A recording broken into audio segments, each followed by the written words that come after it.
सर्वप्रथम मैं भारतीय नववर्ष समारोह समिति की ओर से आप सभी पत्रकार बंधुओं का हार्दिक स्वागत अभिनंदन करता हूं। जैसा कि आप सभी को विदित है, विभिन्न समाचार पत्रों के माध्यम से, सोशल मीडिया के माध्यम से, कि सलूम्बर जिले में भारतीय नववर्ष समारोह की समिति की ओर से एक शानदार आयोजन किया जा रहा है, जिसमें हमारे परम पूजनीय महामंडलेश्वर ध्यान योगी उत्तम स्वामी जी महाराज का आशीर्वचन रहने वाला है।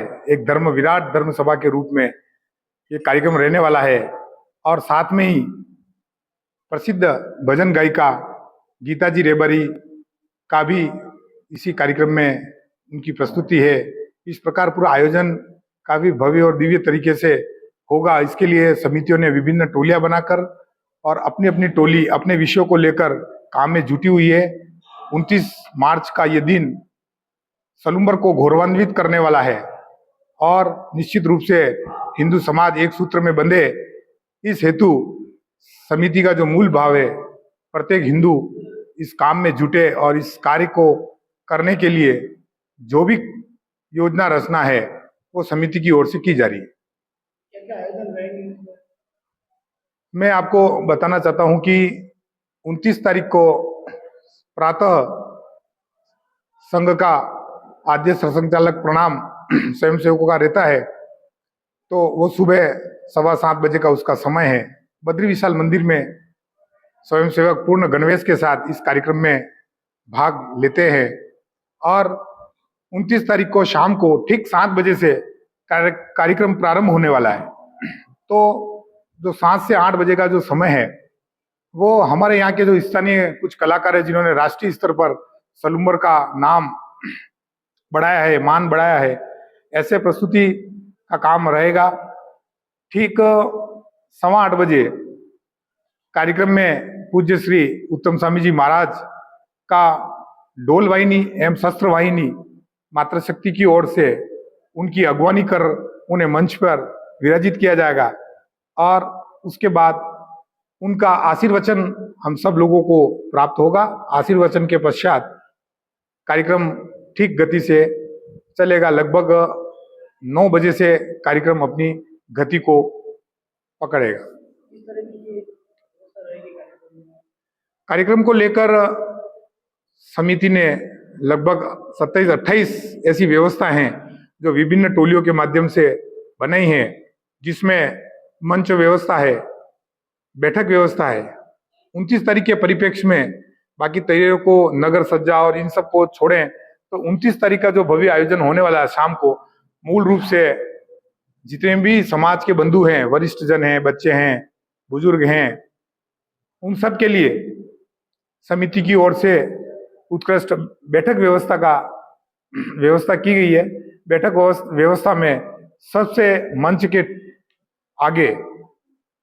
आगे की ओर हमने 2 नगरी बनाई है, एक वैशाली नगर और एक अवंतिका नगर।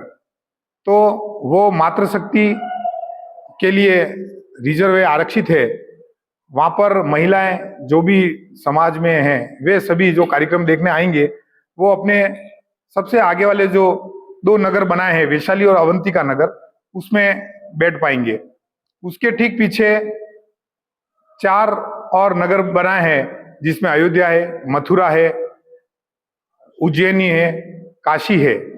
तो इसके पीछे के ब्लॉक है। इस प्रकार कुल मिलाकर 6 नगर हमने बनाए हैं और जिसकी बैठक व्यवस्था लगभग 12 से 15 हजार के बीच की समिति ने व्यवस्था की है। और निश्चित रूप से जो प्रयास समिति के सभी कार्यकर्ताओं के द्वारा किया गए हैं वो उल्लेखनीय है। और उस दिन 29 तारीख का जो समय है, अधिक से अधिक संख्या में पधारें समाजजन, परिवारजन और इस क्षेत्र में रहने वाले प्रत्येक हिंदू सदस्य इस कार्यक्रम में आए, ऐसा समिति की ओर से विशेष आग्रह है।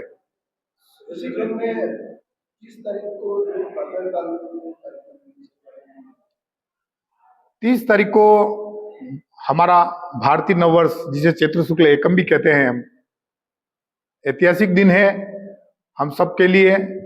और जिस दिन सृष्टि का उद्भव हुआ उस दिन से हम मानते हैं कि, और विक्रमादित्य ने के शासन काल में जो यह दिवस मनाया जाता है, उसके लिए उस तारीख 30 तारीख को प्रातः 10 बजे अपना जो विद्यानिकेतन विद्यालय है डाल चौराया, उस डाल चौराहे से वाहन रैली के रूप में पूरे नगर में वाहन रैली का आयोजन होगा, जिसमें महाविद्यालय, शैक्षणिक और गैर शैक्षणिक विद्यालय, सामाजिक और धार्मिक संगठन के कार्यकर्ता और जितने भी वाहन हैं उनकी उस रूप से हमने उस वाहन रैली का नियोजन किया है। तो अधिक से अधिक संख्या उस वाहन रैली में भी रहने वाली है, जो लगभग नगर के विभिन्न चौराहों से, यहाँ से निकलने के बाद चुंगीनाका से बस स्टैंड से सूरज पोल से खटीकवाड़ा होते हुए, पुलिस चौकी होते हुए, बड़ा गजानन जी होते हुए, शहर के मुख्य मार्गों से होली चौक,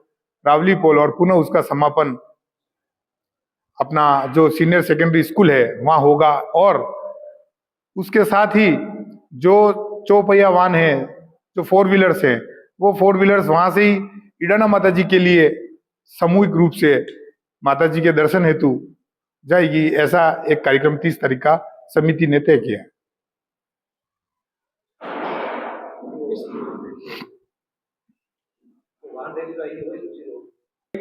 समाज को क्या संदेश देना चाहते हैं?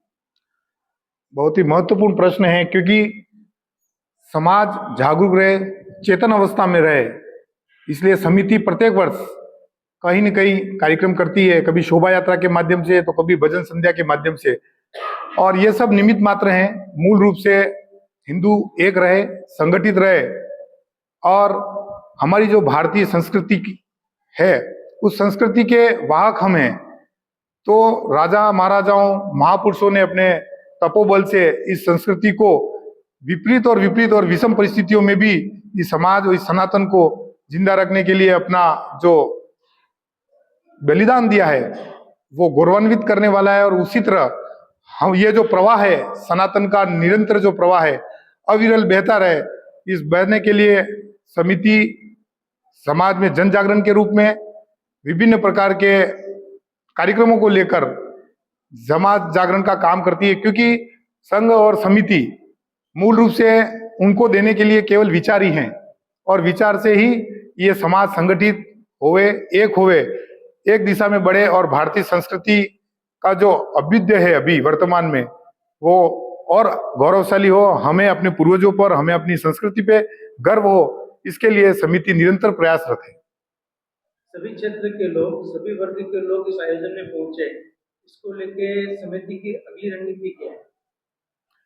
समिति ने सलूम्बर नगर को छोड़कर संघ दृष्टि से और विविध संगठन की दृष्टि से जो योजना रचना बनाई है कि अपने यहाँ पर मंडल की व्यवस्था है, तो मंडल स्तर पर और नगर के साथ कुल 13 गांव जुड़े हुए हैं, आसपास के 2 किलोमीटर के रेडियस में जुड़े हुए हैं। तो समिति ने एक सूक्ष्म योजना बनाई और योजना बनाकर प्रत्येक गांव ढाणी तक समिति का संदेश जाए, और वहां से आने के लिए आग्रह समिति के विभिन्न कार्यकर्ताओं के माध्यम से निरंतर बैठकें चल रही है, जो लगभग 100 से अधिक बैठकें अभी हो चुकी है। सलूम्बर नगर में भी सामाजिक तौर पे मोहल्ले के हिसाब से भी विभिन्न बैठकें की जा चुकी है, और उस बैठकों के माध्यम से एक समाज में एक अच्छा भाव जगे, उसका निरंतर प्रयास किया जा रहा है। एक प्रश्न रह गया।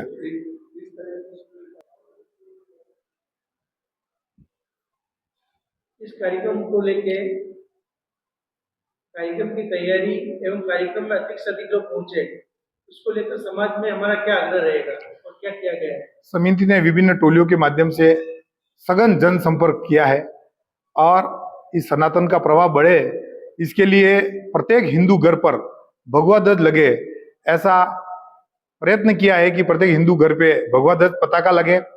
30 तारीख का जो दिन है उस दिन अपना घर, प्रत्येक हिंदू परिवार उसे आनंद पूर्वक मनाए, अपने घर पर रोशनी करें।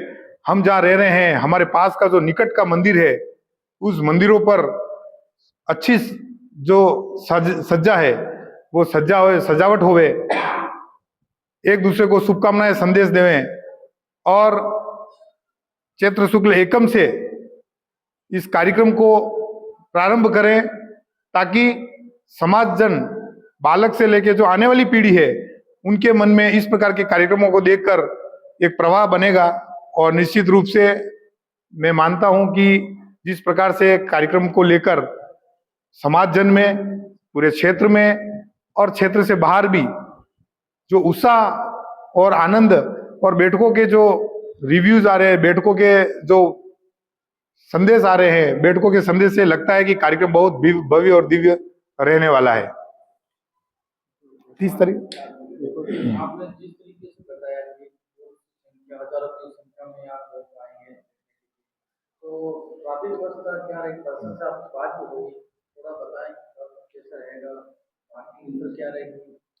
ट्रैफिक को लेकर समिति ने प्रशासन से और पुलिस से आग्रह किया है कि उस तारीख को जो अपना सीनियर सेकेंडरी का विद्यालय है, विद्यालय के भीतर किसी प्रकार का कोई वाहन इत्यादि अलाउ नहीं है, अंदर प्रवेश नहीं होगा। रोड साइड की तरफ, रोड को छोड़कर वन साइड है, उस पर आप 2 पहिया वाहन अपन 2 व्हीलर्स अपन रख सकते हैं।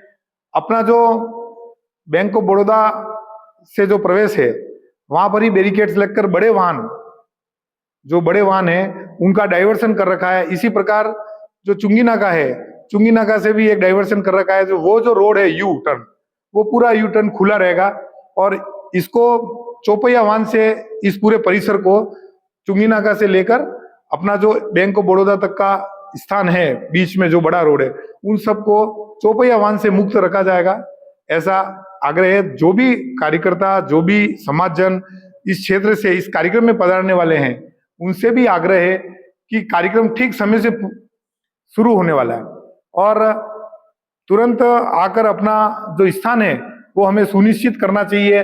और अगर हम जल्दी आते हैं तो अपने वाहनों की भी जो व्यवस्था है, तो हम ठीक जो परिसर है, कार्यक्रम स्थल के बाहर का परिसर, उसके उपयोग के लिए भी हम 2 पहिया वाहनों को रख सकते हैं।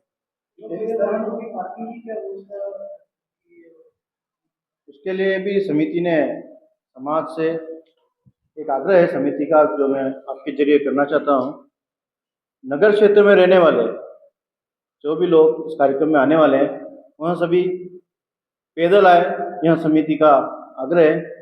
एवं बाहर से जो सलूम्बर नगर से बाहर गांवों से आएंगे, उनसे भी आग्रह है कि अलग अलग वाहन नहीं लाके सभी संयुक्त तौर पे किसी एक गाड़ी में आए, तो उससे बहुत हद तक हमें ट्रैफिक की जो समस्या होने वाली है उससे निजात मिलेगी और जो असुविधा है वो नहीं आएगी। सभी से निवेदन है, शहरवासियों से विशेष निवेदन है कि वह पैदल आने का मन बनाए अपने साथ, क्योंकि कार्यक्रम लंबा चलने वाला है और 7 बजे शुरू होगा। तो पानी की एक बोतल अवश्य लेके आए अपने साथ, बहुमूल्य वस्तुएं नहीं लाने का प्रयास करें एवं पूरे कार्यक्रम में बैठने का मन बना के आए। कार्यक्रम को पूरे उत्साह उमंग से, हर्ष से एंजॉय करें।